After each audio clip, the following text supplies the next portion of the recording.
Hem de saber, Heu de saber escoltar la gent i deixar votar. Hem de saber Llavors, què és la el població que catalana és tonta. És l'etern tema.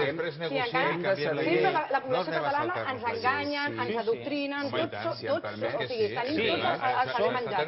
La minoria, els llestos, són la minoria. Els llestos són la minoria.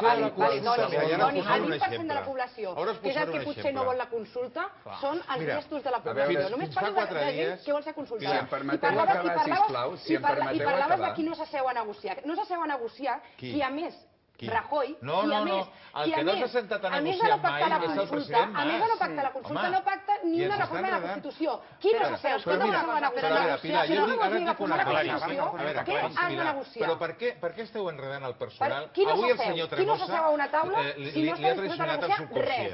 Perquè si em dius, no, es negociaria la Constitució. Estàs parlant del Mas, no? Estic parlant del Mas, que no vol seure a parlar d'una altra cosa que no sigui el 9 de novembre. La postura oficial és que no reformen la Constitució perquè no hi ha prou consens. Diu, jo vinc a parlar de la consulta del 9 de novembre. El dia 9 de novembre. I la manera de reforçar 2 dies que ell descartava... Escolta, si es tracta de cridar... Ni volen reformar la Constitució, reformar la si es tracta de cridar... Com volen negociar una consulta? Si es tracta de cridar, t'asseguro... Però això té raó, Si es tracta de cridar... Què voleu negociar? En sèrio, què voleu negociar? Pilar, si no hi ha... Si es tracta de cridar, t'asseguro que puc cridar més fort. Home, ja t'ho m'has escoltat alguna vegada, ja t'ho m'has escoltat alguna vegada.